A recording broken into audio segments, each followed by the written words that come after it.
आज सप्तदिवसीय आत्मबोध शिविर का 5वां दिवस है और हम श्रुति प्रस्थान स्मृति प्रस्थान श्रीमद् भगवद गीता के 13वें अध्याय पर श्रवण मनन निधि ध्यासन कर रहे हैं आत्मबोध के निमित्त। कल तक 1 से 18 श्लोक तक पर हम श्रवण मनन निधि ध्यासन कर चुके हैं। आज लेते हैं 5 श्लोक। सब कुछ जो बताया जा सकता है बताया जाना है, जो वेदों में और भगवत गीता में बताया गया है, उसको संक्षेप में तो इन 18 श्लोकों में भगवान कृष्ण ने बता दिया है कि समस्त अस्तित्व जगत क्षेत्र और क्षेत्रज्ञ का योग है, इससे परे कोई अन्य तत्व नहीं है। तो आज चूंकि इन्हीं तत्वों का निरूपण हजारों हजारों करोड़ों करोड़ों ग्रंथों में किया गया है, इतना आसान नहीं है समझना। तो इसकी कुछ और बारीकियों को शंकाओं के निवारण के निमित्त आगे के भी श्लोक हैं, तो आज 19 से 23 श्लोक तक लेते हैं और स्पष्टता से समझने के लिए। ये जो 5 श्लोक आज लेंगे,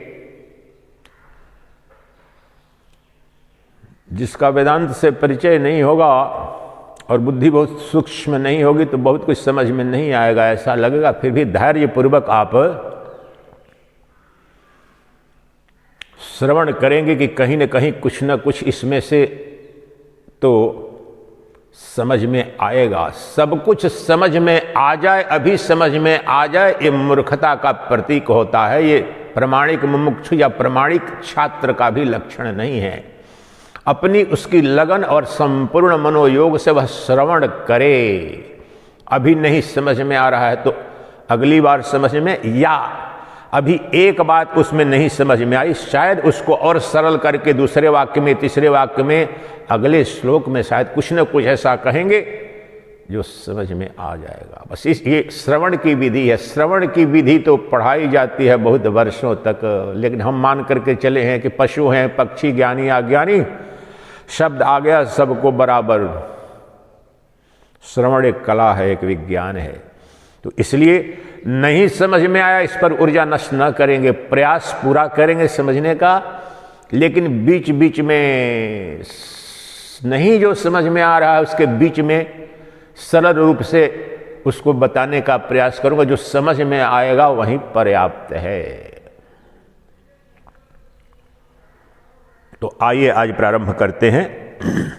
करीब 1.5 घंटे तक, 1.5 घंटे से पहले ही ये जो 5 श्लोक हैं, इनके भावार्थ को आपके समक्ष रख दूंगा। इनमें बहुत सारी चीज़ आप पहले से जानते हैं, उसको दूसरे रूप में रखने जा रहे हैं और उसके बाद निधिध्यासन करेंगे। आज भी ये जो तत्व है जिसको जाना है, 2 तत्व नहीं जानना है, एक तत्व को जानना है, अपने आप को, अपने स्वरूप को जानना है। तो अभी तक 101 से लेकर 18 श्लोकों में उन्होंने बताया कि ये संपूर्ण सृष्टि, ये क्षेत्र और क्षेत्रज्ञ का योग है, इनसे परे कुछ नहीं है।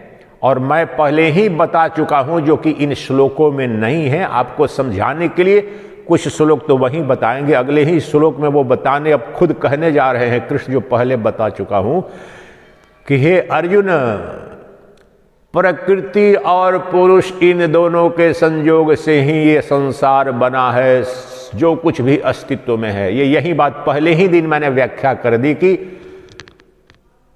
जो क्षेत्र है उसे ही प्रकृति कहते हैं, माया कहते हैं, दृश्य कहते हैं, देह कहते हैं। और जो पुरुष है, क्षेत्रज्ञ वहां है, वही ब्रह्म है, वही दृष्टा है, वही साक्षी चैतन्य है, वही आत्मा है। उसे पुरुष कहा जाता है। तो आज प्रकृति और पुरुष स्पष्ट कह करके उसका निरूपण करने जा रहे हैं। तत्व वहीं क्षेत्र क्षेत्रज्ञ विभाग योग का ही और स्पष्टीकरण कर रहे हैं। दो तो कुछ है नहीं, दो से अलग है नहीं, तो उसी पुनः कुछ उसकी शंकाओं का अब प्रकृति और पुरुष कह करके बताने जा रहे हैं कि देखो, ये पुरुष और प्रकृति के संयोग से ही जो कुछ भी अस्तित्व में है या बोध में है या अनुभूति में आ रहा है, ऐसा कहीं नहीं होगा कि केवल प्रकृति होगी पुरुष नहीं होगा, या ऐसा कहीं नहीं होगा जहां पुरुष होगा प्रकृति नहीं होगी। तो वह पुरुष जो शुद्ध निर्गुण निराकार ब्रह्म है, फिर वो अनुभूति का विषय नहीं होता। वहां सृष्टि नहीं, जगत नहीं, वो सेल्फ अवेयर एंटिटी है। वो तो उसकी अभिव्यक्ति नहीं की जा सकती है, वही तो परम तत्व है। यहां अभी जो भौतिक जगत के रूप में दिख रहा है, सुख दुख का विषय बना हुआ है, हमारी अनुभूति में आ रहा है, इसमें क्षेत्र और क्षेत्रज्ञ दोनों उपलब्ध है। यही और यही ये सबसे महत्वपूर्ण बात है। अर्थात पुरुष और प्रकृति दोनों के संयोग से प्रकृति में ही पुरुष अवस्थित है, यह कहने जा रहे हैं। प्रत्येक जगह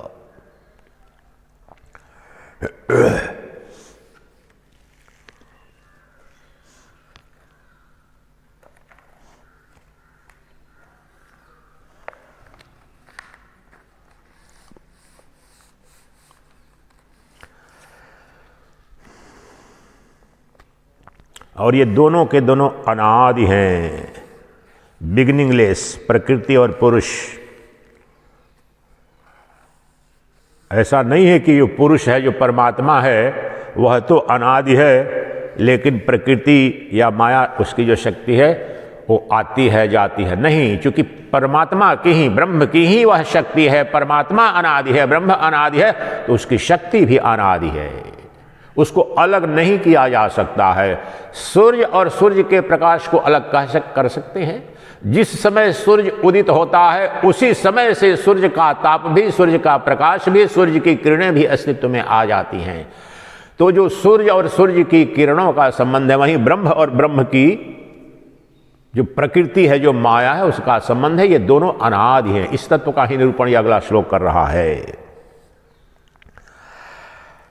अब इस ढंग से मैंने बोल दिया तो समझ में आ गया, लेकिन अब श्लोक जिस स्वरूप में है उसकी व्याख्या करो, अर्थ भी करो, भटक जाते हैं। इसलिए सरल जो मूल बात बताने जा रहे हैं कि ब्रह्म होता है, लगता है ना, अच्छा ये प्रकृति है, ये शरीर प्रकृति का अंग है, अच्छा ये मर रहा है, जी रहा है, तो प्रकृति भी सहज नहीं। मूल प्रकृति जिससे निकले हैं वो ब्रह्म की शक्ति है, वो अनादि है, वो भी अनश्वर है। प्रकृतिं पुरुषं चैव विध्यनादिवुभावपि विकारांश्च गुणांश्चैव विद्धि प्रकृति संभवान्।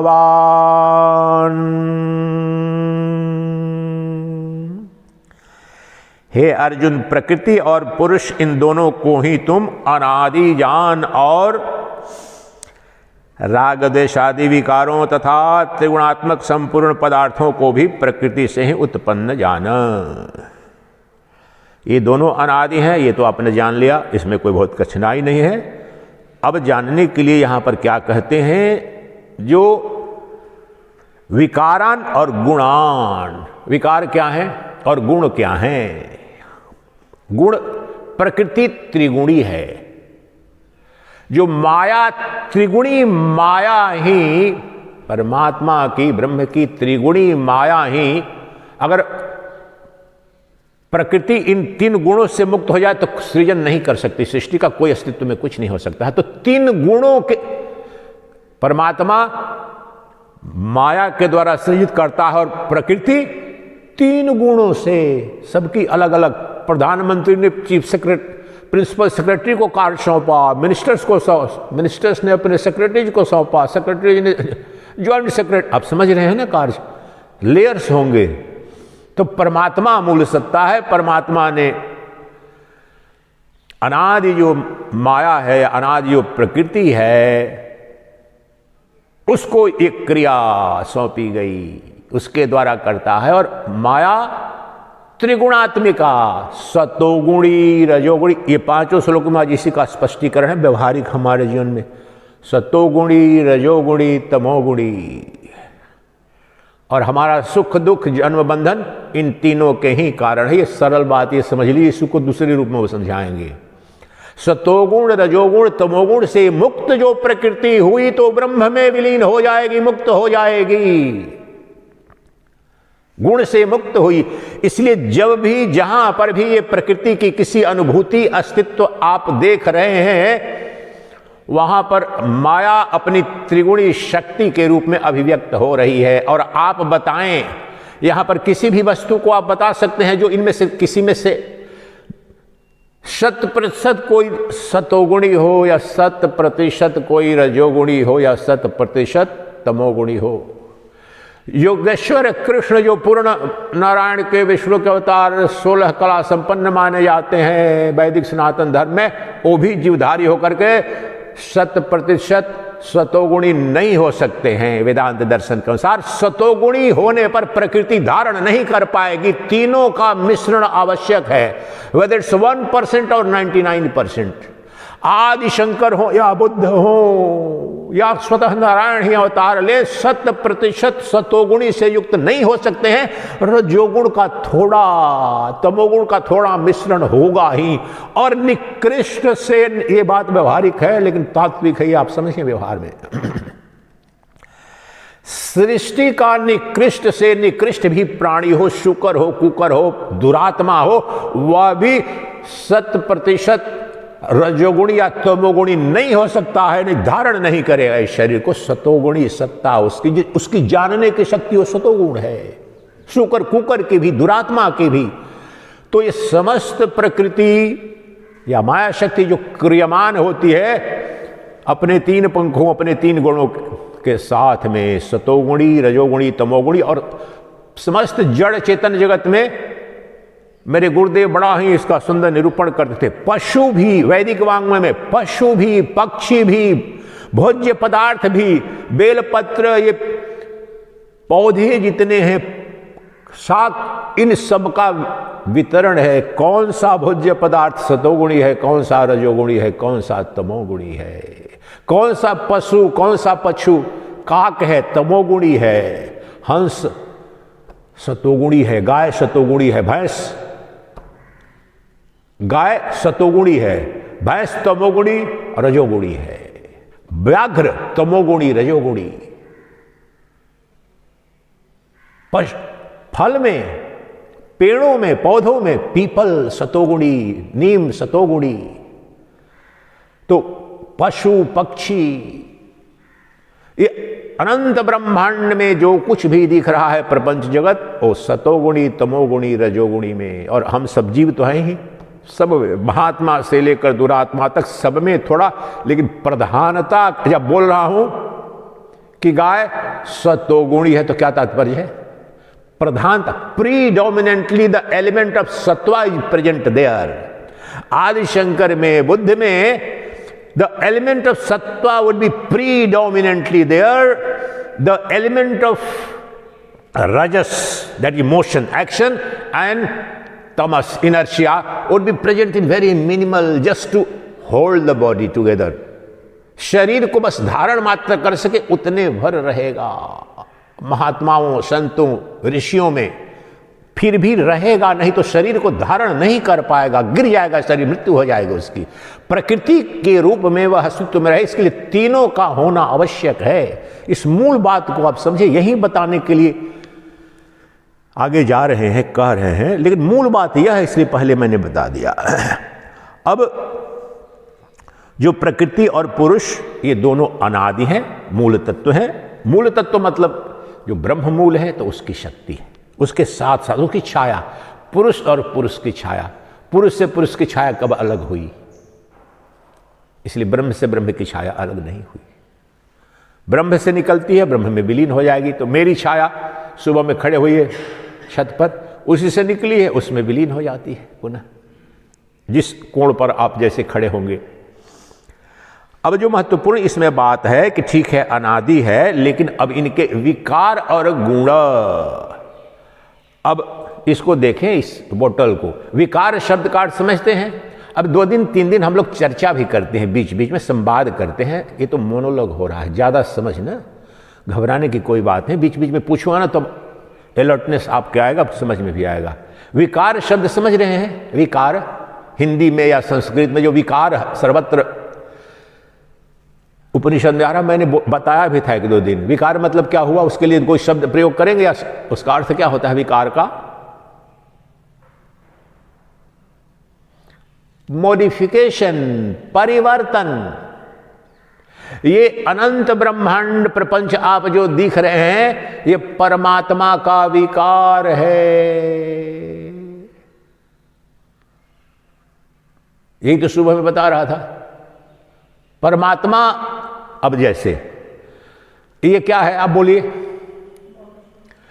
हाँ, आम भाषा में व्यवहारिक रूप से बोतल ठीक कहा, लेकिन मैं कहूं कि ये प्लास्टिक है तो गलत बोलूंगा या सही बोलूंगा?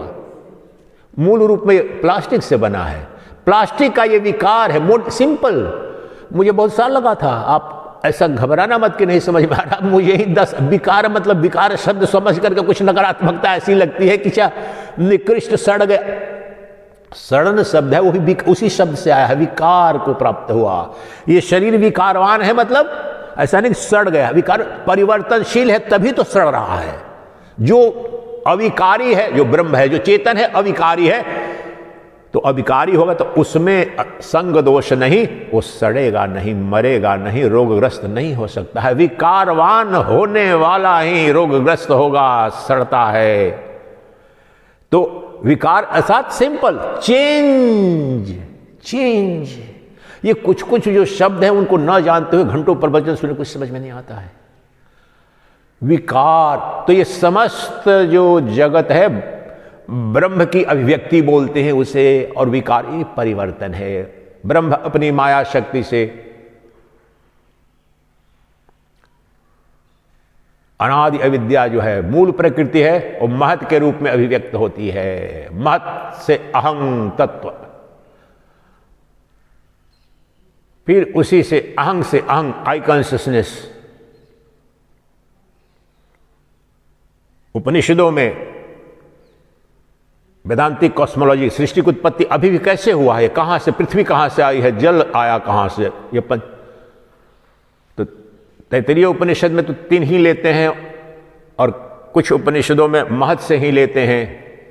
तो महत समग्र बुद्धि समष्टि को, यहां महत कहीं अन्य नहीं है। आपकी जो बुद्धि है उस समष्टि बुद्धि, ब्रह्मांड की जितनी बुद्धि, उसको महत तत्व कहते हैं। फिर उसमें अहंग भाव, जो अहंग आई कॉन्शियसनेस आया, फिर वहां से वह जो आत्मा है इस रूप में, वही उससे उत्पन्न होता है। उस आत्मा से ही आकाश पहले उत्पन्न हुआ, आकाश से, आकाश में ही वायु है, वायु से अग्नि, अग्नि से जल, जल से पृथ्वी। और ये पंचीकरण का सिद्धांत है, आदि शंकराचार्य की पुस्तक है, 8वां भाग, पहले का 50%। ये विकार बता रहा हूं, प्रकृति कैसे ब्रह्मांड बना है, ये सृष्टि बनी है, विकार के भी और दोष, और इसका विकार भी उसके गुण हैं इसमें। हल्दी ऐसे खड़ी है और उसको पीस दिया तो उसके गुण चले जाएंगे क्या? उसके औषधीय गुण तो रहेंगे। तो प्रकृति अपने रूप में है, विकारवान हुई है।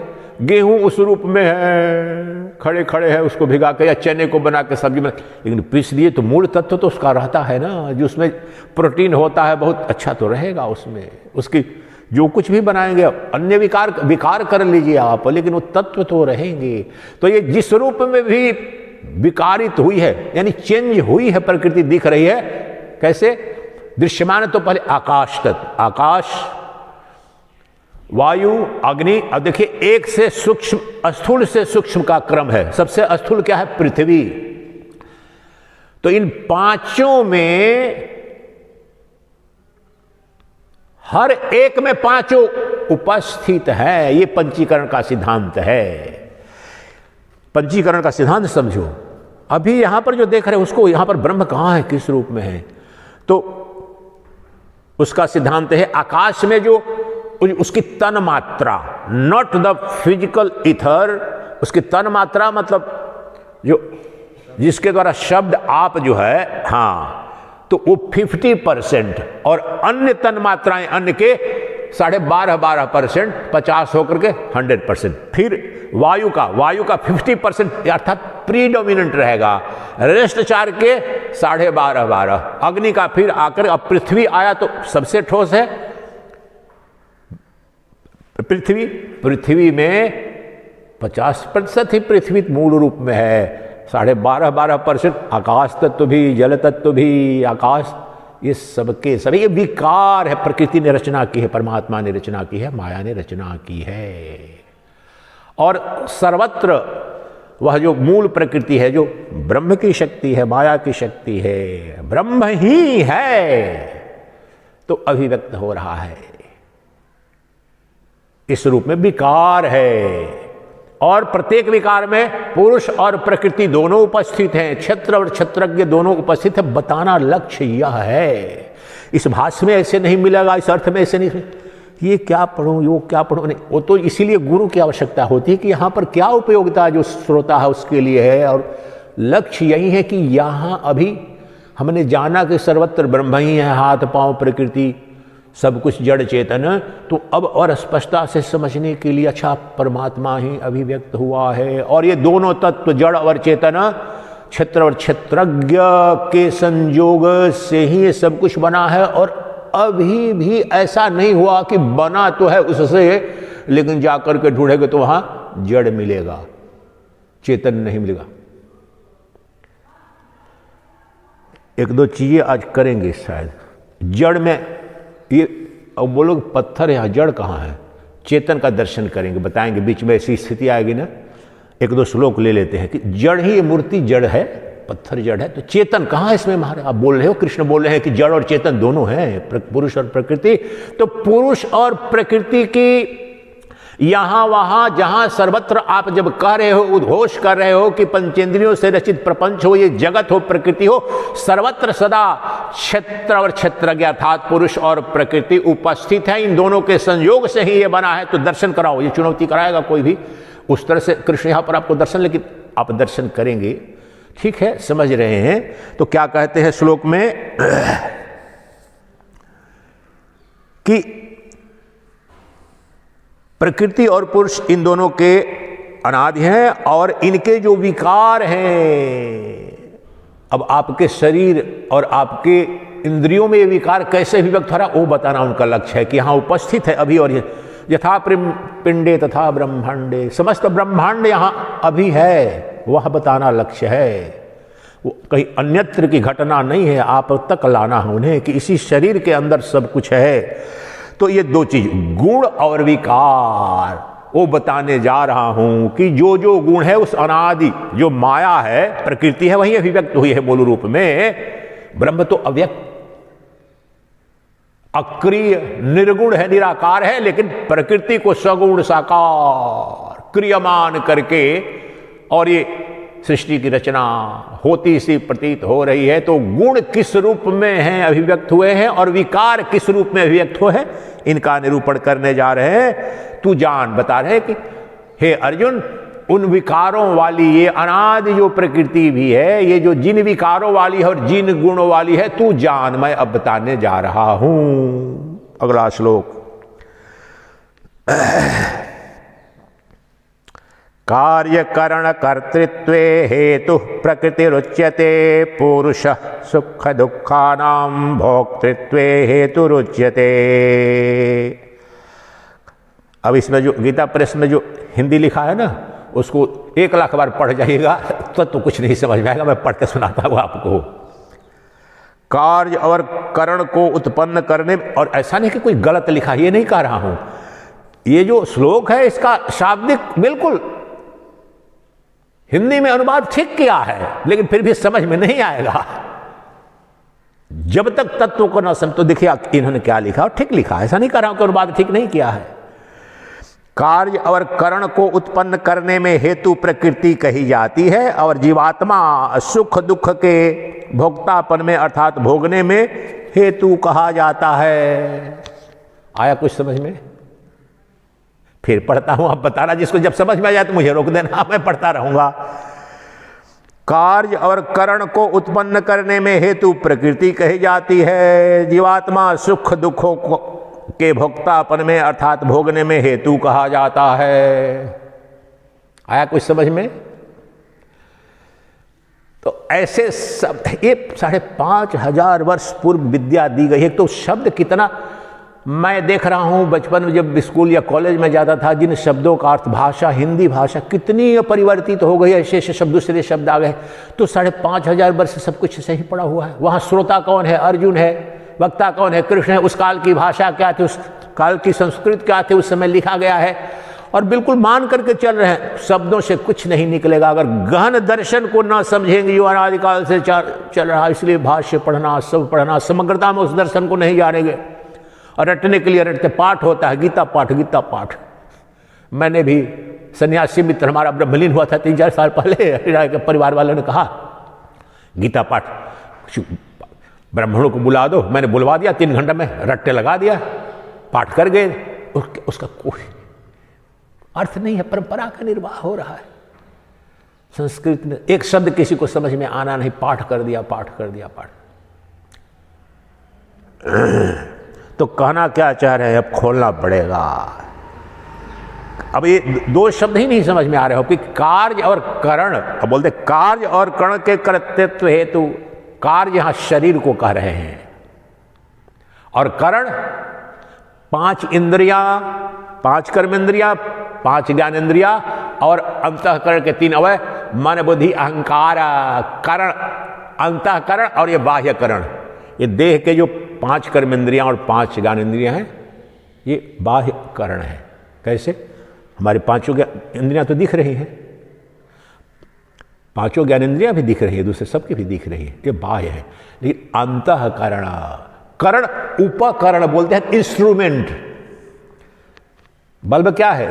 बिजली को के प्रकाश को प्रकाशित करके बिखेरने का उपकरण है, उससे करण आया, इंस्ट्रूमेंट। ये श्रवण का करण है, ये रूप के देखने का करण है, ये कार्य करने का करण है, ये उपकरण है। तो कार्य संघात है किसका? प्रकृति ने कार्य सृजित किया, इसी में तो सब कुछ है। इस शरीर कार्य है प्रकृति का, इफेक्ट। तो ये संपूर्ण जो शरीर है ये कार्य है और इसके अंदर 13 करण, 5 कर्मेंद्रियां, 5 ज्ञानेंद्रियां और 13 करण। हेतु, ये कहां से उत्पन्न हुए? अब दोनों में यहां पर विभाग होगा कि मूल रूप से यहां पुरुष किस रूप में है और प्रकृति किस रूप में है।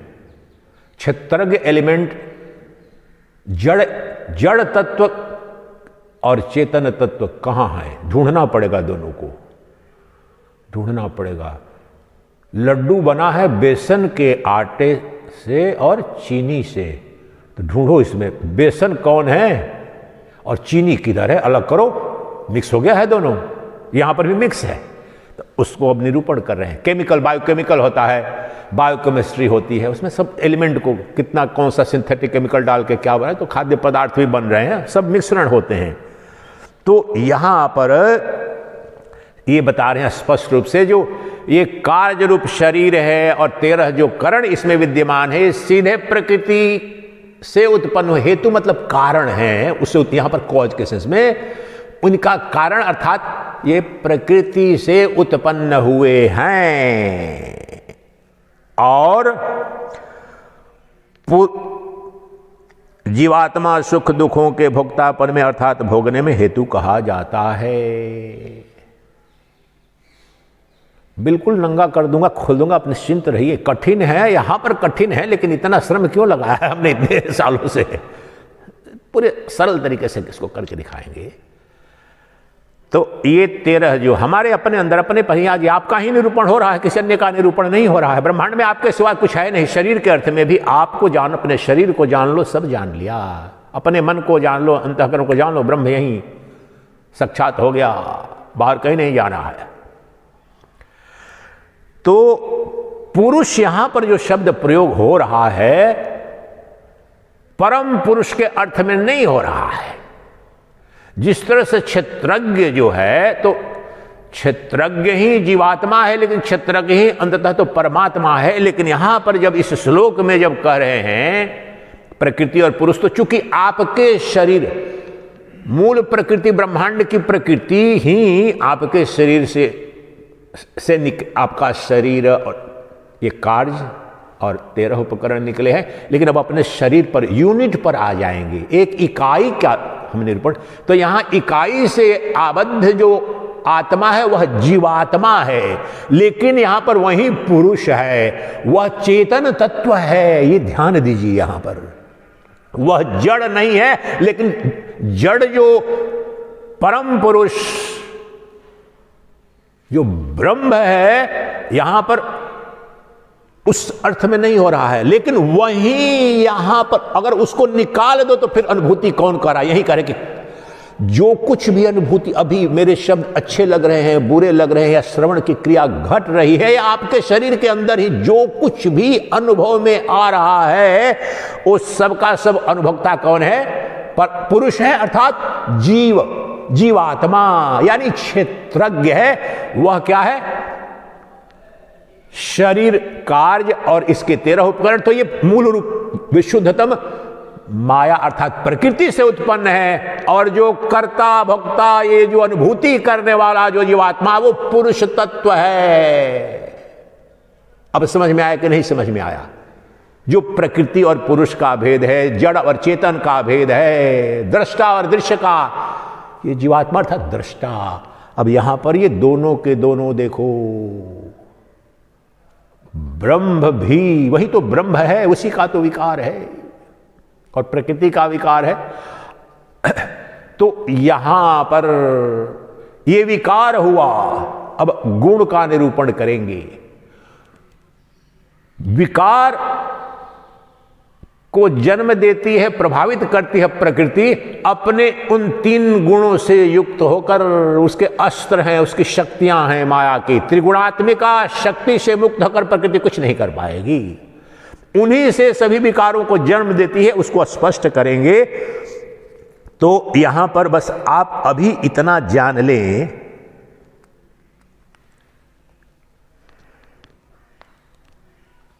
आज एक तत्व बहुत अद्भुत अनुभव कराएंगे हम आपको। आपका संसार ही दिखा देंगे पूरी की पूरी कृष्ण के अनुसार, या उस कृष्ण तो ऐसे कहे नहीं, आदिशंकर के भाष्य के अनुसार।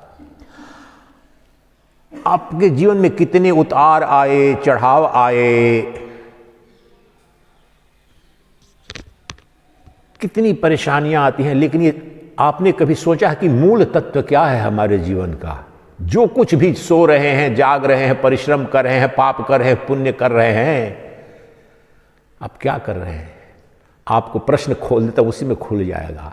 आप बताओ, आपके जीवन में जितनी अनुभूतियां बचपन से लेकर आज तक हुई हैं, निकृष्ट से उत्कृष्ट लेकर, सुख दुख के बाहर कुछ है क्या? कोई अनुभूति सुख के रूप में कुछ अनुभव करते हैं, कोई दुख के रूप में। अब ये अलग बात है, कोई बहुत उत्कट सुख होता है तो बहुत ज्यादा होगा, लेकिन सुख और दुख के अलावा दूसरा कुछ नहीं है।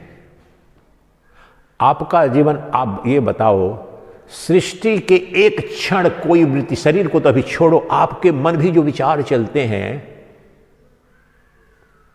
इस बात को, जो एक महत्व बात बोल रहा हूं, बाद में बताऊंगा। अभी सुख और दुख के अलावा, सुख और दुख के किनारे से अलग आपकी जीवन की नदी कभी भी कहीं गई है क्या? कभी नहीं। इस पर चिंतन करना। अभी यहां तक बता दिया, इसके गहन तत्व को समापन के पूर्व यहीं पर बताऊंगा। ये भोक्तापना, यहां पर ये तो कृष्ण ही कह रहे हैं कि जो प्रकृति का जो विकार है और जो भोक्तापना, एक भोक्तापना, सुख दुख का भोक्तापना। मैं एक्सपीरियंस, मच्छर काट रहा है तो मुझे दुख हो रहा है, बोला या कोयल जलाया तो मैं लोग हटा लो, समस्या के समाधान के लिए जलाया तो उसका स्ट्रॉन्ग स्टेंच आ रहा है तो मुझे केमिकल ये दिक्कत करता है। तो वो दुख का रूप ले लिया। तो मैंने देखिए यहां पर देखिए घटना,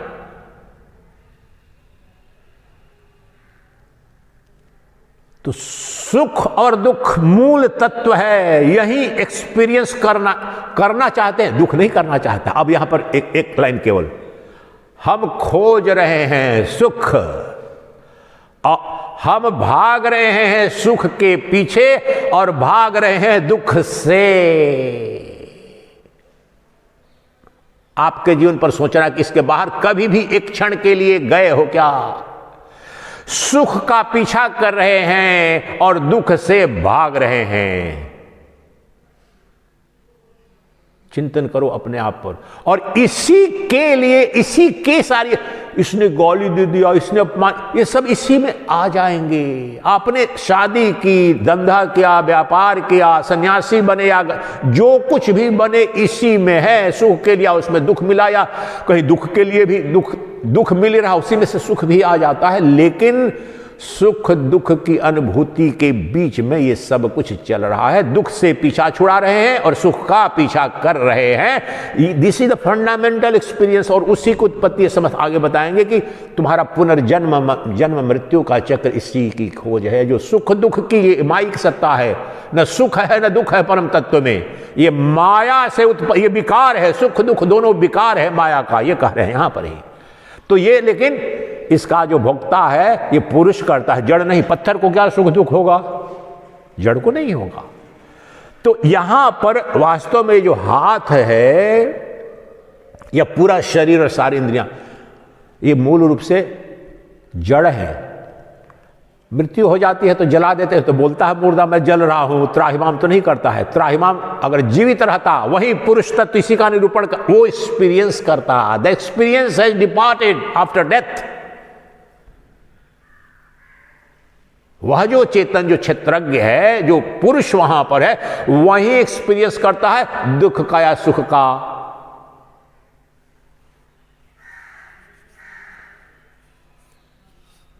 कितने पुष्प उस पर चढ़ाए जा रहे हैं मृत्यु के पास, उसके शव पर। अगर देखता वहां पर तो खुश होता।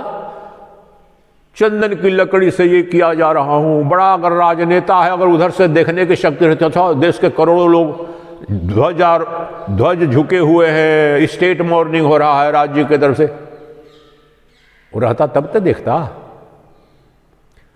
वो तो चला गया है, तो उसके शरीर के साथ क्या हो रहा है? जल रहा है, जलाया जा रहा है, या उसकी पूजा की जा रही है, वो एक्सपीरियंस चला गया है। लेकिन अभी वो एक्सपीरियंसर है। तो यहां पर अब पुरुष और प्रकृति किस रूप में है आपके अंदर? अभी आइए अपने में।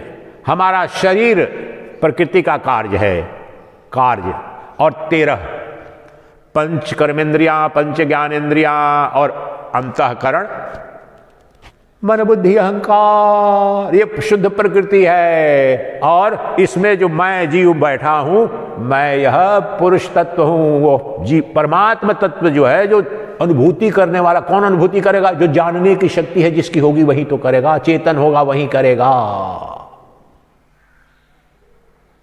इस रूप में यहां पर प्रकृति और पुरुष दोनों उपस्थित हैं। पहले ही बताया कि ये बताने इसमें जा रहे हैं कि समस्त जगत, समस्त ब्रह्मांड इन दोनों के संयोग से ही बना है और दोनों के योग से ही अस्तित्व में आ रहा है। इनमें से एक हटा दो, दूसरा नहीं रहेगा। अगला श्लोक, ये बहुत कठिन श्लोक है अगला वाला। उसमें कुछ सरल तत्व आपको बताऊंगा। पुरुष प्रकृतिस्थो ही भुंक्ते प्रकृतिजान गुणान कारणम गुण संयोगस्य सद असत्यो निजन्मसु। विशुद्ध दर्शन है, वेदांत का गहन अध्ययन नहीं किया, शब्द भले अर्थ पढ़ लो, देख लो क्या कह रहे हैं शास्त्र में।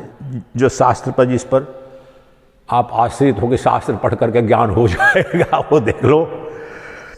प्रकृति में स्थित ही पुरुष प्रकृति से उत्पन्न त्रिगुणात्मक पदार्थों को भोगता है और इन गुणों का संग ही इस जीवात्मा के अच्छी बुरी योनियों का जन्म लेने का कारण है।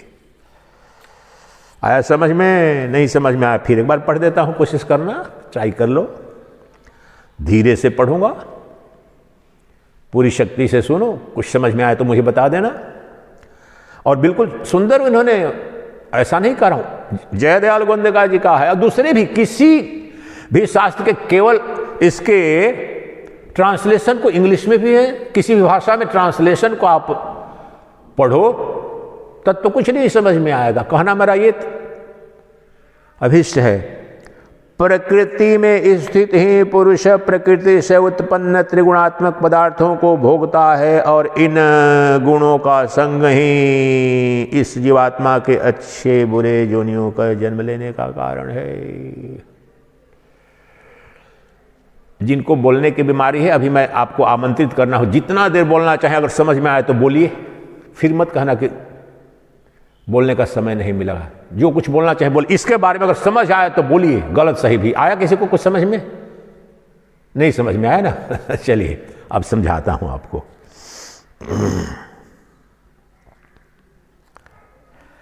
प्रकृति में पुरुष है, पहली एक तोड़ तोड़ के समझेंगे, 4-5 बातें हैं इसमें। प्रकृति के अंदर ही पुरुष है। ये शरीर प्रकृति है, बताया तेरा, और पुरुष कहाँ है? इसके अंदर है। मैं कहाँ हूं? यहीं पर हूं। अंतरस्थः परमात्मा, उपनिषदों का उद्घोष। अंतरस्थ, ये वाक्य है वेदों का। अंतरस्थः परमात्मा, परमात्मा अंदर में ही उपस्थित है। ये परमात्मा शब्द है वहां पर। अंदर में ही परमात्मा है, पुरुष है। वही तो कृष्ण ने ही क्या कहा, क्षेत्रज्ञम चापि माम विद्धि सर्व क्षेत्रेषु भारत। परमात्मा कौन है वहां पर? कृष्ण है, सच्चिदानंद घन ब्रह्म। उन्होंने कहा कि मैं हूं, वही तो परमात्मा है। किस रूप में? क्षेत्रज्ञ के रूप में। तो क्षेत्र के अंदर ही, अर्थात प्रकृति के अंदर ही पुरुष है, एक बात। दूसरी बात, प्रकृति से उत्पन्न त्रिगुणात्मक पदार्थों को भोगता है। अब देखो, मैंने ये पहले ही इशारा इसलिए कर दिया, आप समझने में दिक्कत नहीं होगी, नहीं तो व्याख्या भी करता तो समझ में ना आता। अब जितने पदार्थ आप भोगते, चाहे भोग्य पदार्थ हो या पंचेंद्रियों के कोई भी विषय हो, कोई सुंदरी हो, कोई सुंदर पुरुष हो, या पुष्प हो, या रंग गंध, पंचेंद्रियों के विषय का जो भोग करते हो, ये सबके सब प्रकृति से उत्पन्न है, पहली बात। और त्रिगुणात्मिका प्रकृति की शक्ति से ये उत्पन्न हुए हैं। प्रकृति की त्रिगुणात्मिका शक्ति है। इसलिए मैंने बताया कि पुष्प भी, वृक्ष भी, फल भी, सब्जी भी, सब सतोगुणी, रजोगुणी, तमोगुणी। मैंने इस पर बहुत अध्ययन, पहले संन्यास के पूर्व भी। लहसुन, प्याज, रजोगुणी, तमोगुणी सृष्टि का सबसे बड़ा। आज की तारीख में जब रिसर्च हुआ तब बोलते हैं कि क्यों, अरे क्यों माना? बोलते पुंगापंथी है, ये हिंदू लोग बेवकूफ हैं। मैं सृष्टि में, जीवन में मैंने इसका इतना गहरा प्रभाव जो भोजन का देखा हुआ है, सतोगुणी, रजोगुणी, तमोगुणी, 40 साल से अनुभूति की, बिल्कुल वैज्ञानिक है। वैसा ही आपका विचार हो जाता है। तो वो जो कैसे प्रभावित किया, प्रकृति में रजोगुण, सतोगुण, तमोगुण है, और जो प्रजाति है जैसे निकली है, तो उसमें प्रकृति ने अपनी ऊर्जा से किसी को सतोगुण प्रधान बनाया, किसी को रजोगुण प्रधान, किसी को तमोगुण प्रधान। और हम सब में भी, जो जीव में भी, मनुष्य में भी सतोगुण प्रधानता, रजोगुण प्रधानता, तमोगुण प्रधानता है। जातियों का, वैदिक सनातन धर्म का जो आधार स्तंभ, जो वर्णाश्रम व्यवस्था है, जिस पर इतना कुठाराघात हजारों वर्षों से होता जा रहा है, और अब तो लगभग जो इस देश के हिंदुत्व के पुरोधा थे, वो भी जैसे कि शरणागति हो गई है। बोलना पड़ेगा मुझे, रोकूंगा नहीं, बोल दूंगा। 2-3 महीने पहले श्रीमान मोहन भागवत ने अपने को बचाते हुए जो बोलते हैं कि तुम्हारे यहाँ जाति व्यवस्था है, हिंदुओं में तो बड़ी समस्या है ऊंच नीच का, तो उससे पीछा छुड़ाने के लिए देखिए हजारों वर्षों की सनातन धर्म के अपने को ध्वजवाहक कहने वाले आरएसएस के लोग और उसके सरसंघचालक ने क्या बोल दिया, ये जो वर्ण व्यवस्था है, जाति व्यवस्था पुरोहितों ने बनाई है। इतना बड़ा प्रहार किसी बाह्य आक्रमता ने भी नहीं किया, लेकिन तो पतन हमारे बौद्धिक शक्ति का सनातनियों को इसलिए समझ नहीं पा रहे हैं। उन्होंने अन्य धर्म वालों, अन्य तथाकथित धर्मनिरपेक्षतावादियों से राजनीति के खेल खेलने में आगे निकल जाने के लिए अपने वेद को ही, वैदिक वांग्मय को ही, समस्त धर्म को ही निकृष्ट कर दिया। केवल एक व्यक्ति उसमें बोल पाया था, मेरे गुरु काका लगते हैं, पूरी पीठाधीश्वर जगत गुरु निश्चलानंद जी महाराज ने बोला कि आप कौन होते हैं? तुलसी पीठाधीश्वर रामभद्राचार्य ने भी इस बात को बोला, स्पष्ट बोला, आपको इसका अधिकार नहीं, आप क्या जानते हो? ये हजारों लाखों वर्षों पुराना ये जो महाविज्ञान है, त्रिगुणी प्रकृति के पर आधारित है। समस्त वर्ण व्यवस्था महाविज्ञान है, ऊंच नीच का यहां पर प्रश्न नहीं है। भगवत गीता में कृष्ण 18वें में कहते हैं, हमारे ईशावास्य का पहला ही श्लोक है, सब में सर्वत्र ब्रह्म ही है। बताओ मुझे भेद। अद्वैत वेदांत का सबसे मूल उद्घोष का है, सब ब्रह्म है। आपके समक्ष में 5 दिन से बोल रहा हूं, हिंदू हो या मुस्लिम, क्रिश्चियन हो, स्त्री हो या पुरुष, निकृष्ट हो या उत्कृष्ट, आतंकवादी हो या दुराचारी, सब में ब्रह्म है। ये बोल रहा हूं कि नहीं बोल रहा हूं? दुनिया की किस भाषा में, किस धर्मावलंबी, किस दर्शन की हिम्मत है ये बोलने की? ये सनातन धर्म इसका उद्घोष करता है। और ये 2 टके की राजनीतिक रोटी सेकने के लिए न अध्ययन किया है शास्त्रों का। क्या बोल दिया? हमारी जो वर्णाश्रम व्यवस्था है पुरोहितों ने बनाया है। जैसे कि पिछली सदी में कुछ पुरोहित निकला और बैठ करके बना दिया।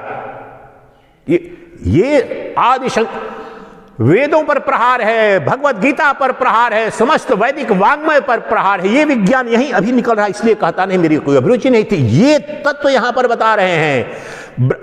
ब्रह्मांड में जहां कहीं भी जाओ, कोई भी जाति है, तो मनुष्य जाति में बोल रहे हैं ना, पंडित, ब्राह्मण, क्षत्रिय, वैश्य, शूद्र, ये प्रीडोमिनेंटली जो मैं बोल रहा हूं रजस तमस, अमेरिका में, यूरोप में, क्रिश्चियंस में, मुस्लिम में ब्राह्मण नहीं है, क्षत्रिय नहीं है, वैश्य नहीं है, शूद्र नहीं है। अरे मूर्ख, ये कृष्ण ने जो परिभाषित किया उसके अनुसार ब्रह्मांड में सर्वत्र ये चारों विभाग है। इसकी व्याख्या क्या? जिसमें सतोगुण की प्रधानता है वह ब्राह्मण हुआ, रजोगुण की प्रधानता वाला क्षत्रिय हुआ, रूलिंग क्लास, रूलर्स। ब्राह्मण मीन्स इंटेलेक्चुअल क्लास। यूनिवर्सिटी का, हार्वर्ड का प्रोफेसर हो, क्रिश्चियन हो, मुस्लिम हो, क्या हो, मतलब नहीं, तत्व रूप से वह ब्राह्मण है।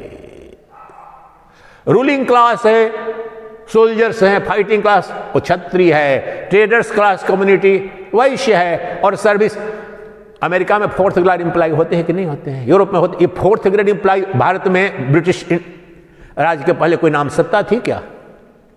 Grade 1, class 1 officer, class 2 officer, class 3 officer, class 4 officer. वेद में लिखा है क्या? भगवत गीता में लिखा है। ये कहां से तुम लाए? क्यों लाए? Why do you call them 4th grade? Class 4 employ कहते हो कि नहीं कहते हो? वेद से लिया कि गीता से लिया? ये तुम्हारे तथाकथित सेकुलर और एडवांस्ड डेमोक्रेटिक फ्रेंच रिवॉल्यूशन के समत्व भ्रातृत्व के सिद्धांत का पालन करने वाले 3rd रेट पिछलग्गू जो सिद्धांतों वाले, सब जगह तो क्लास 1 एम्प्लॉय होते हैं, क्लास 2, क्लास 3, वहां पर ऊंच नीच नहीं लग रहा है। जो बाइडेन और उनका जो एम्प्लॉयज है साथ में बैठते हैं क्या?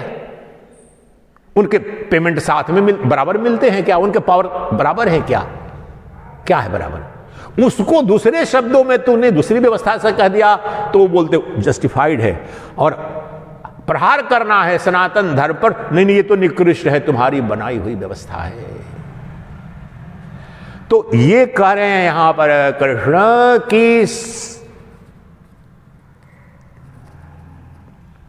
समस्त प्रकृति के अंदर में पुरुष बैठा है, अवस्थित है। और जो अनुभूति करता है, वह जो जीव बैठा है, वो तीनों की अनुभूति करता है, सतोगुण की, रजोगुण की, तमोगुण की। जो उसके जो विकार हैं, पंचेंद्रियों के पंच विषय हैं। अब मुझे कोई पुष्प बड़ा सुंदर लग रहा है, कोई पुष्प सुंदर नहीं लग रहा है, ये त्रिगुणात्मिका प्रकृति की अभिव्यक्ति है।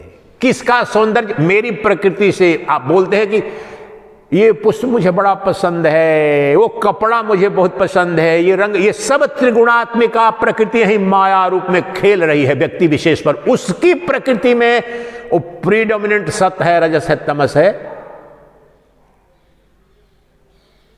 या कौन सा है, उसके अनुरूप उसको पसंद आएगा। तो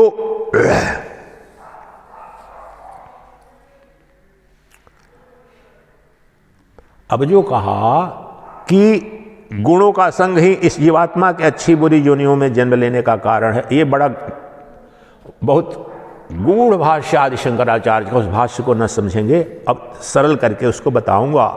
सद्यो सद्यो योनि जन्मनुसु का मतलब है सत असत से, यहां पर मतलब अच्छी योनि बुरी योनि बोलते हैं ना, सत असत योनि का यहां पर अर्थ ही बिल्कुल अलग है। भाषा देखिए कितनी, अब सत असत से सोचो कि सत असत, सद्य असत्य के यहां तात्विक अर्थ है कि देवादि मनुष्य की जो योनियां है सद्य योनि अच्छी योनि, और असत योनि पशु और निकृष्ट योनियां पामर योनियां हैं, और निकृष्ट योनियां कैसे मिलती हैं, उन योनियों में हमें जन्म कैसे मिलता है। यही जो त्रिगुणात्मिका प्रकृति है, सुख दुख, हमें कौन सी वस्तु कौन सा कार्य सुख देता है, कौन सा कार्य दुख देता है, और ये जो पुरुष यहां बैठा है कर्ता भोक्ता, भोक्तापना जिसके अंदर भोक्ता एक्सपीरियंस कर रहा है, जीव कर रहा है, पुरुष कर रहा है, वह अब यहां पर बड़ा गहन रहस्य संग, ये बोला गुणों का संग, इसमें रहस्य है असली बंधन का और मोक्ष का। वास्तव में गुण पुरुष के कभी थे न है न रहेंगे, लेकिन तूने कर लिया संग। मुझे क्रोध आ रहा है, मुझे वासना उठ रही है, मुझे शांत, ये सारे के सारे सतोगुण की वृत्ति आए, रजोगुण की वृत्ति आए, तमोगुण की, या सतोगुणी भोग, रजोगुणी भोग, तमोगुणी करने का मन, अच्छा मुझे हो रहा है, मुझे मन कर इसकी हत्या कर दो, मुझे मन कर इसे प्रेम करूं, मुझे मन कर इसे घृणा करूं। अब मुझे मैंने कर लिया, ये है प्रकृति के गुण। ये लाल वस्त्र मुझे अच्छा लगता है, मैंने मान लिया कि मुझे अच्छा लगता है, ये प्रकृति को अच्छा लगता है और कोई अन्य, लेकिन आरोपित संग कर लिया मैंने असत्य से, यहीं से जन्म बंधन और जन्म मृत्यु का यही दोष यहां पर हुआ। जो मेरा गुण धर्म है नहीं उसको मान लिया, किसका गुण धर्म है? प्रकृति का है। सुख और दुख दोनों चेतन में नहीं है। जड़ का चेतन से जब संग दोष हुआ, जड़ भी तो स्वतंत्र, बिल्कुल जो जड़ है प्रकृति है वो तो कुछ भी एक्सपीरियंस करेगी नहीं, चाहे सुख हो दुख हो, तो दोनों मिल करके देखो, इसी को बोलते अध्यारोप हो जाता है। यहां पर शीशा रख दूं और शीशे के पीछे ट्रांसपेरेंट दोनों इसको दिखाऊं तो शीशा कैसा दिखेगा आपको?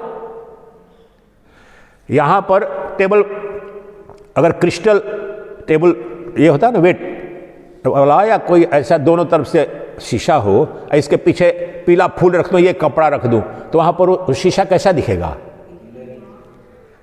ये क्लासिक उदाहरण है वेदांत का। ये संपूर्ण प्रकृति वास्तव में वो शीशा दर्पण कभी भी ये लाल रंग या नील जो भी रंग बोले हो इस रंग का हुआ नहीं है, लेकिन बिल्कुल वहां से दिखेगा आपको, ये करके स्पर्श भी नहीं हुआ है। ग्लास का पानी रहता तो यही दिखा देता, यहीं पर रख करके ग्लास का पानी यहीं पर रहता ना भरा हुआ, यहां पर रखने पर वो ग्लास का पानी पीला दिखता आपको, ये करके स्पर्श भी नहीं किया है। इसी को ब्रह्म ने प्रकृति को कभी स्पर्श किया नहीं है, अभी भी नहीं। यहां परमात्मा उपस्थित है, परंतु प्रकृति ने न परमात्मा को स्पर्श किया है, न पुरुष ने प्रकृति को। इसलिए बोलते हैं ना, सन्निधि मात्र से ये संपूर्ण क्रियाएं हो रही हैं। इसलिए कृष्ण बार बार बोलते हैं मैं ब्रह्मांड के कण कण में हूं और समस्त ब्रह्मांड मुझ में है, और अगले क्षण बोलते हैं न मैं ब्रह्मांड में हूं न ब्रह्मांड मुझ में है। लगता है दुनिया का सबसे बड़ा उल्टा पुल्टा है, क्या बोल रहे हैं बकवास, ऐसा लगेगा। ये गहन दर्शन है। व्यवहारिक अर्थ में ब्रह्मांड मुझ में है, मैं ब्रह्मांड में हूं, लेकिन अंततः आत्यंतिक अर्थ में कुछ भी है ही नहीं, क्योंकि यहां पर लग रहा है ना ये रंग जो पीलापन वहां पर दर्पण में आ गया था, वहां पीला लग रहा, तो अब ये लग रहा है कि इसके अंदर ये रंग प्रविष्ट हो गया, लेकिन वास्तव में इसका तो हुआ ही नहीं, लेकिन उसका गुण धर्म प्रतीत हो रहा है। तो यहां पर यही कार्य है, और यही सुख या दुख दोनों मेरे में से पुरुष के, कौन से दो तत्व हैं? पुरुष और प्रकृति का निरूपण कर रहे हैं। प्रकृति को बताया, और पुरुष जो भोक्ता है, भोक्ता एक्सपीरियंसर के अर्थ में लीजिए, एक्सपीरियंस जो कर रहा है सुख। अभी मुझे मच्छर काटता है तो दुख हो रहा है, और कोयल जला दिया तो थोड़ा उससे बचाव हो गया तो सुख है।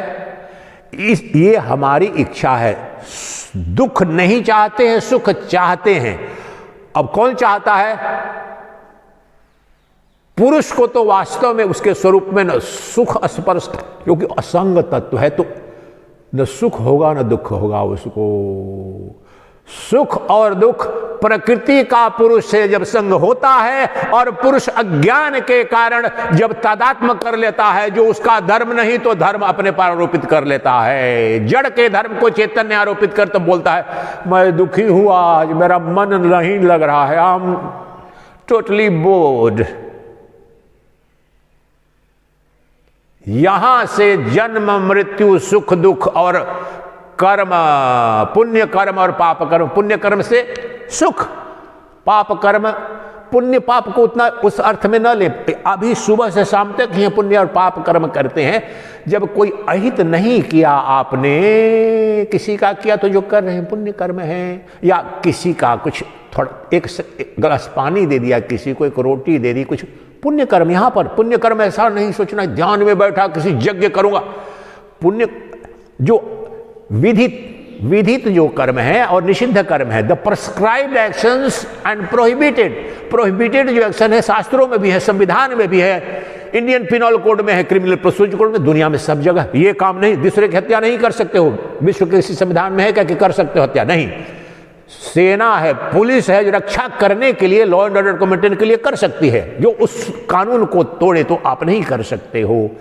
वही तो पुण्य पाप क्या है कि अपने भोग करने के लिए दुनिया का सारा भोग मुझे मिल जाए, धान दुनिया के सारे सुंदरी, सारे वैभवशाली, सारे शक्तिशाली लोग मेरे चेले बन जाएं, या मेरे शिष्य बन जाए, या मेरा पति बन जाए, या मेरा नौकर बन जाए। राजा महाराजा करते थे ना, जितने वीर लोग हैं मेरे सेना में आ जाओ, ये देंगे। ये सारा का सारा जो कर रहे हैं, किस लिए कर रहे हैं? सुख के लिए। मेरा साम्राज्य बढ़े, मेरा साम्राज्य बढ़े। साम्राज्य बढ़ेगा, सुख है। किसको सुख है?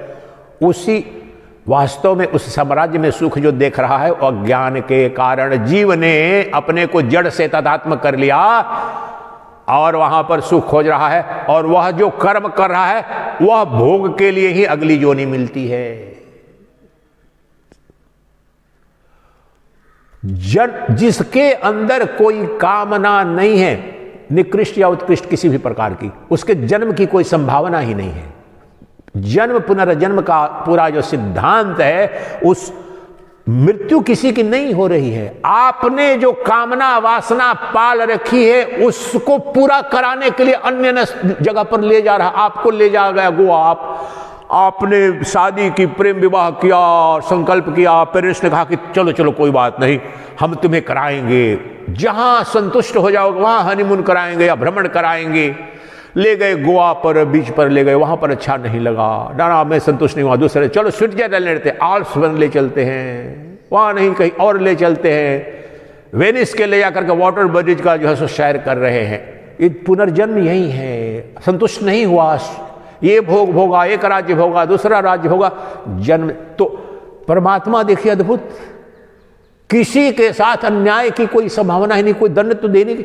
आपने जो कर्म किया है उस कर्म के अनुसार फल के रूप में ही आपको जन्म मिल रहा है। जिसने अब अंत में, अंतिम कहेंगे वो बात यहीं पर बीच में ही मैंने, अंत में इसी समाप्ति को करेंगे कृष्ण ये करके, ये सब जो जान लिया, जिसने जान लिया कि मुझ में तो सुख दुख है नहीं, वास्तव में अज्ञान के कारण ये हो गया, मैं क्षेत्रज्ञ हूं, तदात्म कर लिया, वो मुक्त हुआ। आज अभी यही जो 23वें श्लोक में जो समापन करूंगा, ये बताने के लिए कि जन्म मृत्यु, हम यहां पर क्यों आए हैं? आत्मबोध। आत्मबोध को ही तो मोक्ष कहते हैं, वही तो परम पुरुषार्थ है।